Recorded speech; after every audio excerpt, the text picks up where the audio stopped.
নমস্কার বন্ধুরা, অর্পিতা স্পিরিচুয়াল চ্যানেলে আপনাদের সবাইকে স্বাগত। আশা করি আপনারা প্রত্যেকে ভালো আছেন। বন্ধুরা, একদা বিষ্ণুর কাছে তার বিরাট রূপ দেখতে চান দেবর্ষি নারদ। দেব ঋষির এই ইচ্ছা পূরণ করে তাকে বিরাট রূপে দর্শন দেন শ্রীহরি।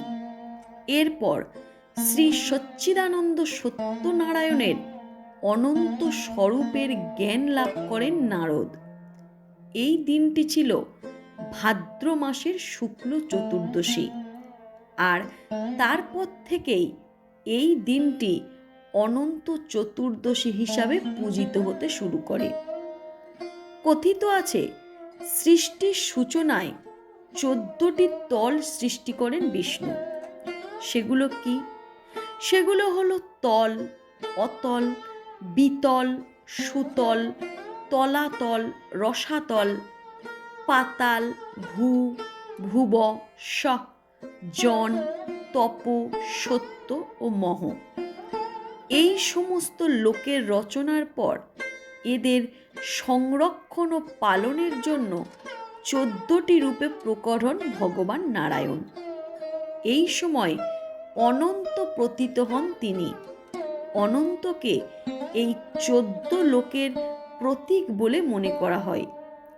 এই দিন বিষ্ণুর অনন্ত, ঋষিকেশ, পদ্মনাভ, মাধব, বৈকুণ্ঠ, শ্রীধর, ত্রিবিক্রম, মধুসূদন, বামন, কেশব, নারায়ণ, দামোদর ও গোবিন্দ রূপে পূজা করা হয়।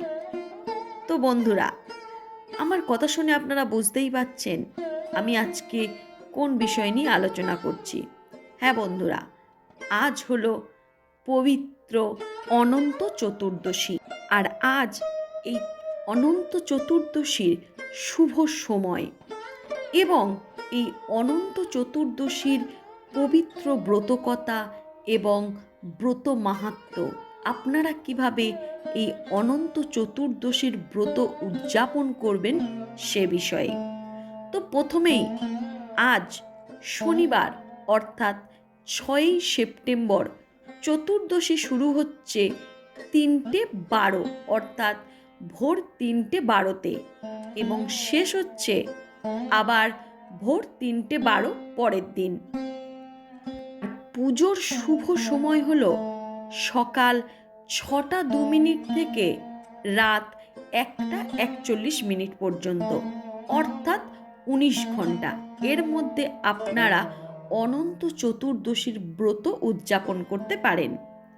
এবার আসব অনন্ত চতুর্দশী ব্রতের পবিত্র ব্রতকথা নিয়ে। অনন্ত চতুর্দশীর ব্রত ভারতীয় পৌরাণিক কাহিনীর একটি অনন্য এবং অনুপ্রেরণামূলক গাথা, যা আমাদের জীবনের প্রতিকূলতার মুখোমুখি হওয়ার প্রকৃত পথ দেখায়।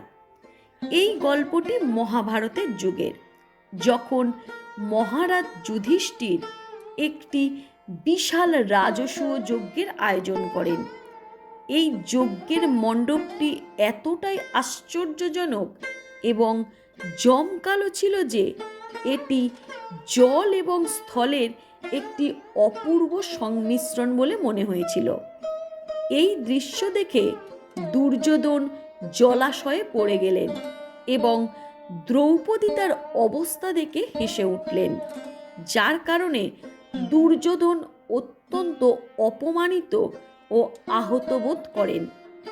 এই অপমানে পূর্ণ হয়ে দুর্যোধন যুধিষ্ঠিরকে জুয়া খেলায় আমন্ত্রণ জানায় এবং প্রতারণার মাধ্যমে তার সাথে দ্রৌপদীর বস্ত্রহরণের মাধ্যমে পাণ্ডবদের 12 বছরের জন্য নির্বাসনে পাঠান। পাণ্ডবদের নির্বাসনে অগণিত কষ্টের সম্মুখীন হতে হয়েছে। একদিন ভগবান শ্রীকৃষ্ণ তার কাছে এসে যুধিষ্ঠিরের সমস্যা শুনলেন। যুধিষ্ঠির ভগবান শ্রীকৃষ্ণকে জিজ্ঞাসা করলেন, এই সংকট কাটিয়ে ওঠার উপায় কিছু আছে কিনা। ভগবান শ্রীকৃষ্ণ তাকে অনন্ত চতুর্দশীর উপবাস পালনের পরামর্শ দিয়েছিলেন। এবং বলেছিলেন যে এই উপবাস পালনের মাধ্যমে হারানো রাজ্য ফিরে পাওয়া সম্ভব।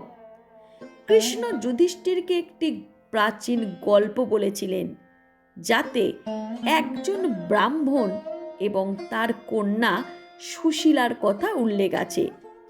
সুশীলার বিয়ে হয়েছিল ঋষি কৌণ্ডনের সাথে। যাত্রাকালে তারা রাতের নদীর তীরে বিশ্রাম নেন।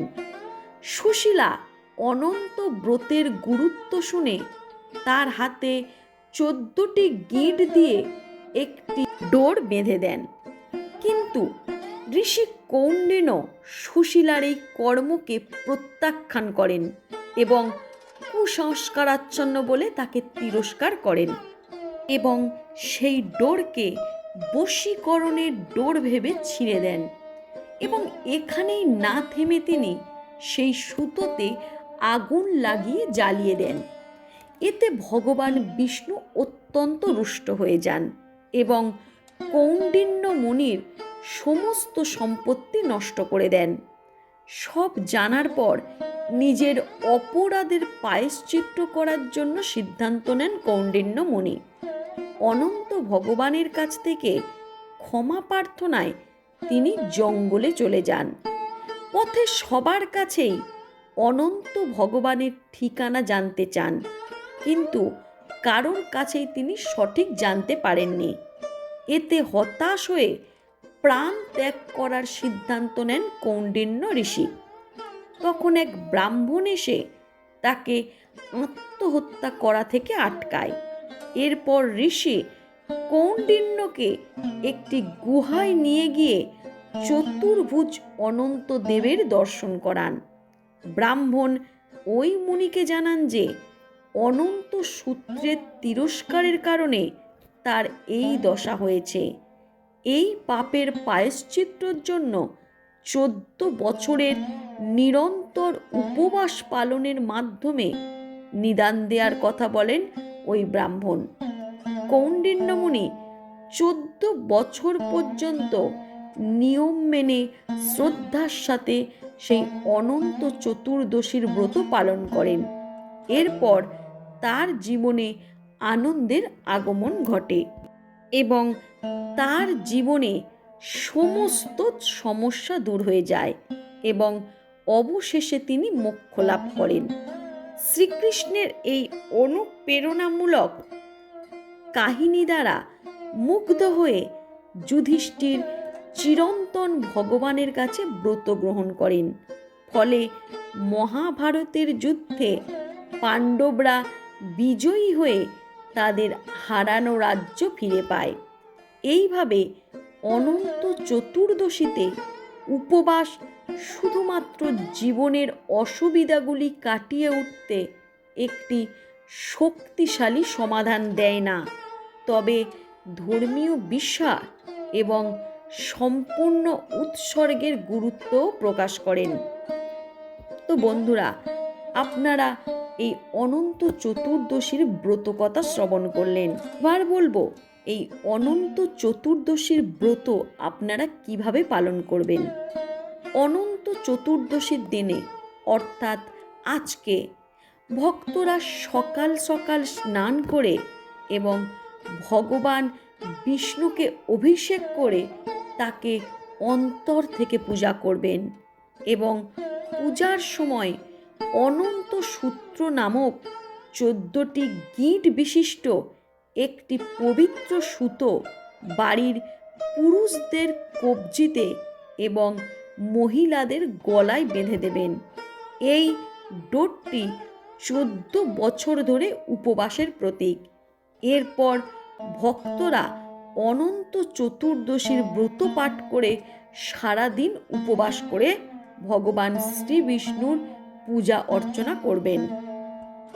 শাস্ত্রমতে অনন্ত চতুর্দশীর মূল ব্রত ভগবান বিষ্ণুর অনন্ত বা অন্তহীন রূপের উদ্দেশ্যে উৎসর্গীকৃত, কারণ তিনি চিরন্তন। এই ব্রত পালনের মাধ্যমে ভক্তরা নিজেদের পাপ থেকে মুক্ত হতে পারেন বলে বিশ্বাস করা হয় এবং সেই সাথে সাথে ভক্তরা এই ব্রতের মাধ্যমে সুরক্ষা, সমৃদ্ধি এবং সুখ লাভের জন্য ভগবান বিষ্ণুর কাছে প্রার্থনা করেন এবং সেই প্রাপ্তির আশায় তারা অনন্ত সূত্র বা অনন্ত ডোর হস্তে ধারণ করেন। এই ব্রত জীবনের আনন্দ, বেদনা, আশা, আরোগ্যের চক্রকে উপস্থাপন করেন, যেখানে কেবল চিরন্তন অস্তিত্ব বা অনন্তই টিকে থাকে।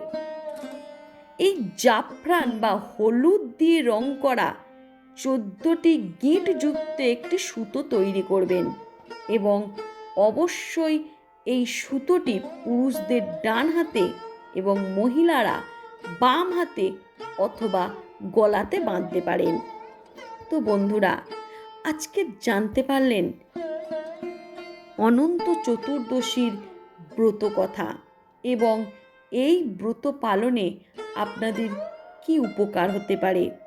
তো বন্ধুরা, আজকের এই পবিত্র অনন্ত চতুর্দশীর দিনে আপনারা ভক্তি ভরে ভগবান শ্রীহরির অর্চনা করুন এবং সেই সাথে সাথে আপনারা এই ডোরটি আপনার বাড়ির পুরুষদের এবং মহিলারা নিজেরা বাঁধুন।